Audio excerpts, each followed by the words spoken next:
Buenos días, desde la Universidad de Trieste les quiero hablar de Gracia de Ledda o las incertidumbres del canon.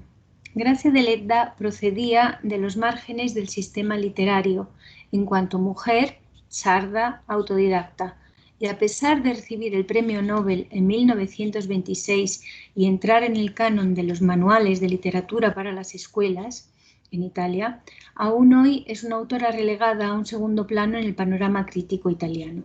Su fortuna en España es escasa a pesar de existir numerosas traducciones desde 1905.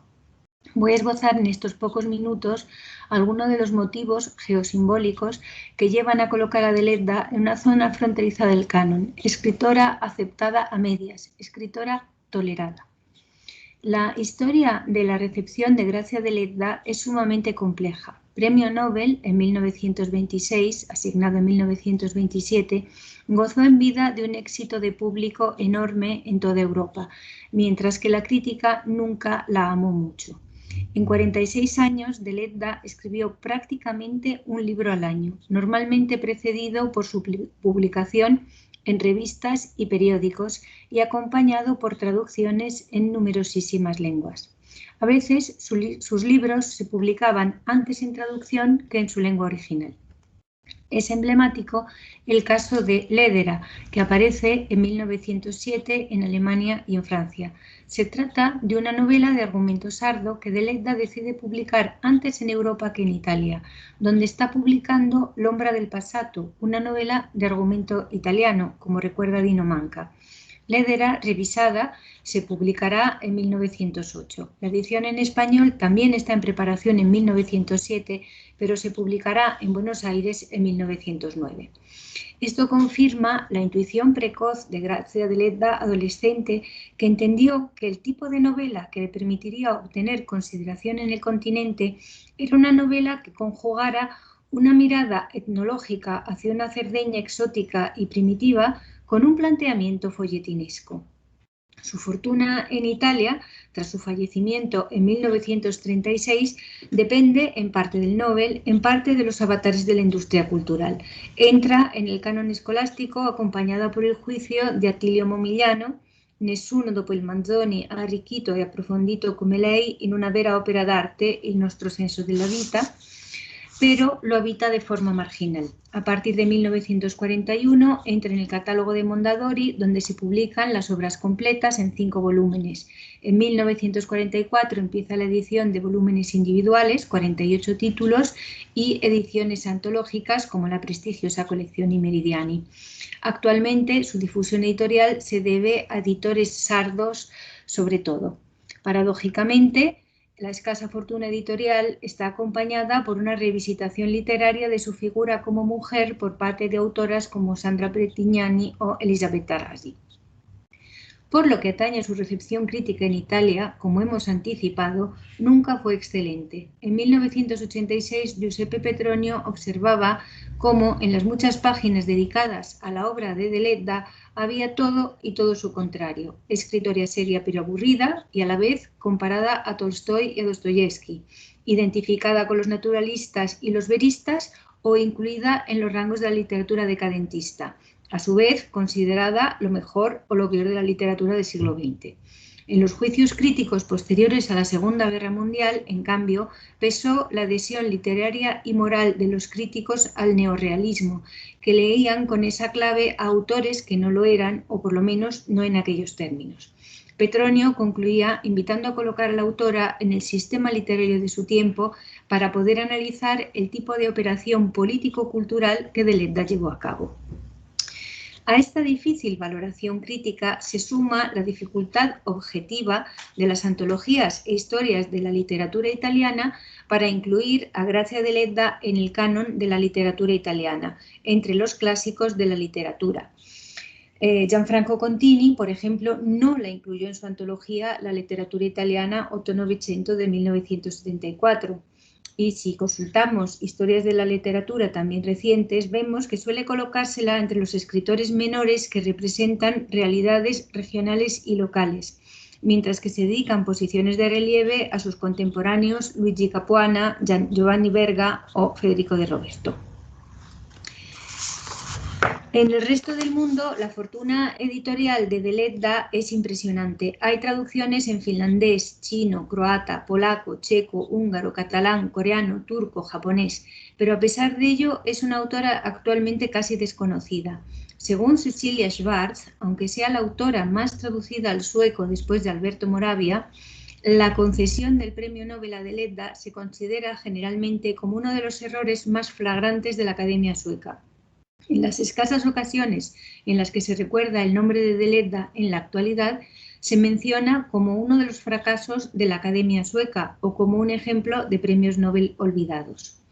Este juicio tan negativo probablemente se debe a la imagen de austera ama de casa que Deledda nunca contradijo a pesar de ser una mujer culta, informada e intelectualmente sutil. Cuando Deledda fue a Estocolmo para retirar el Nobel, la prensa sueca, con un sexismo propio de su época, perpetuaba esa imagen de mujer de su hogar, que jamás fue contradicho por Deledda, entre otras cosas. Por ejemplo, en una recepción en su honor, en la que participaron unas 300 personas, la prensa destacaba el discurso de un tal padre Lorenzini, que elogiaba sus cualidades como escritora y representante de la cultura italiana, pero sobre todo como esposa, madre, massaia, nonché eccellente ortolana, experta en carciofi e lattughe.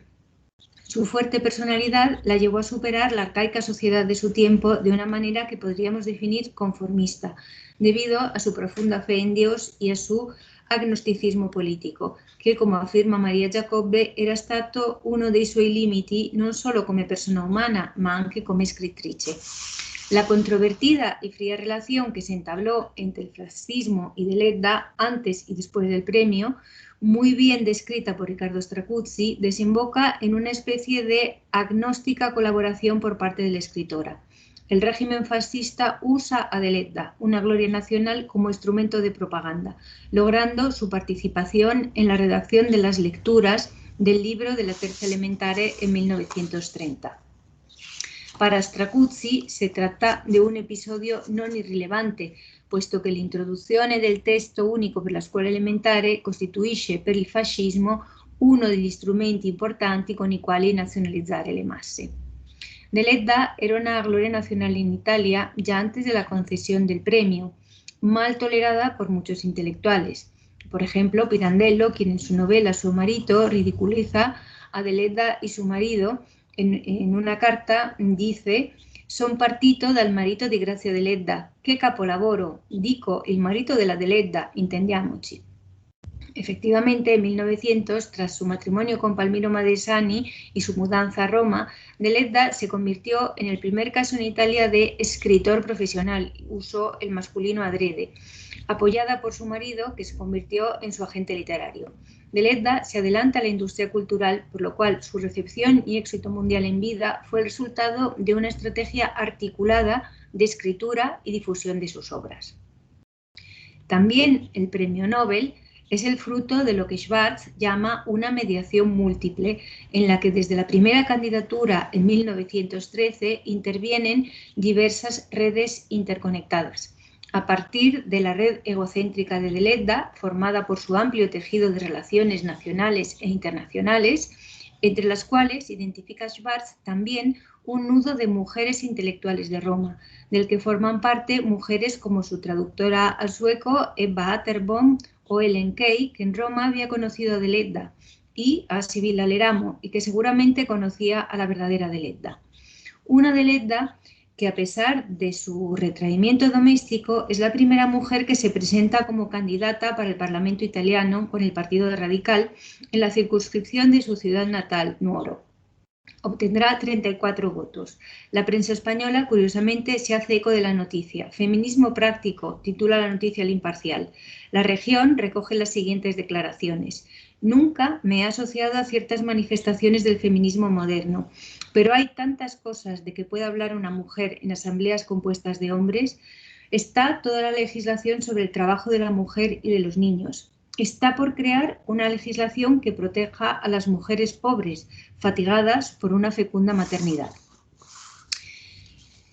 que se corresponden con lo declarado a una encuesta que preguntaba sobre la felicidad femenina, y allá donde Paul Bourget y Henri Bordeaux responden que reside en el espíritu de aceptación, Deledda se desmarca totalmente de la línea y responde que es la inteligencia la cualidad que más dicha trae a la mujer. Declaraciones de 1908. Uno de los leitmotivs de la crítica de Deledda era la mala calidad de su italiano y sus deficiencias culturales.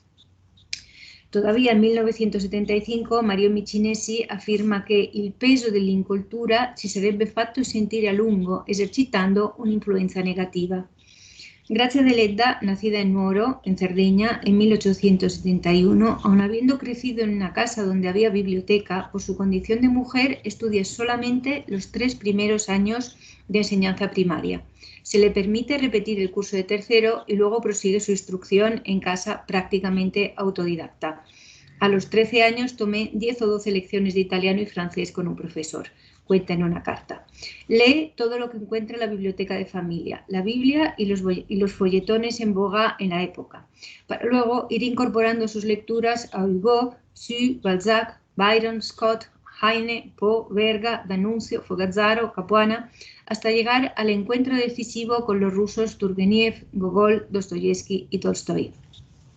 Este último produce en Deledda una fascinación absoluta y en época muy temprana, como confirma en una carta a Angelo de Gubernatis de 1893, afirma: tenía la intención de escribir una novela para demostrar que solo la agricultura puede salvar a Cerdeña. Pero entonces leí Ana Karenina de Tolstoy, que aún no había leído, y en mi inmensa admiración se me cayeron los brazos, como se dice, traducción textual, sobre mi proyecto, aunque me siento orgullosa de haber tenido la idea del gran novelista ruso al que tanto quiero. La lengua materna de Deledda es la lengua sarda. El italiano es su lengua de instrucción y, como afirma ella en una carta de 1892, escribo casi traduciendo el dialecto de Nuoro, por lo cual se esfuerza por estudiar también autores italianos, Manzoni, Boccaccio, Tasso, aunque la aburran y le hagan percibir que nunca tendrá el dono de la buena lengua, como escribe Antonio Scano. Es consciente de que su escritura es fruto de una traduzione. Cerco sempre di migliorare il mio stile. Io scrivo ancora male in italiano, ma anche perché ero abituata al dialecto sardo.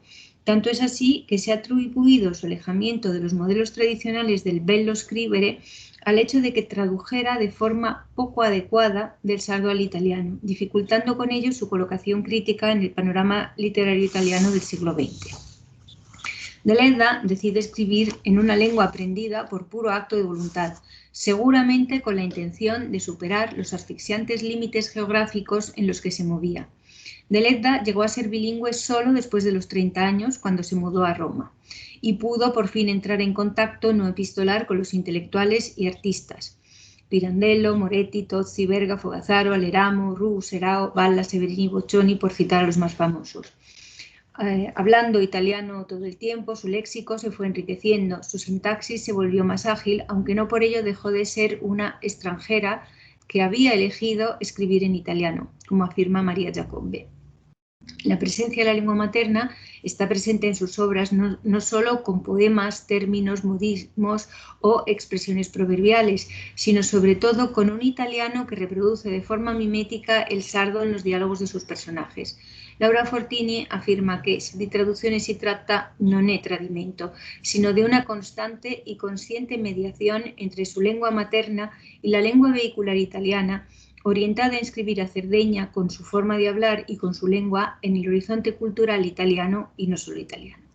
Naturalmente, esto planteaba problemas de recepción para un público que seguramente no estaba preparado para aceptar la modernidad de la operación narrativa delediana y veía en su particular estilo el resultado de una inculta ingenuidad que llevaba a decir a algunos críticos que el éxito de Deledda en el extranjero se debe al hecho de haber sido bien traducida.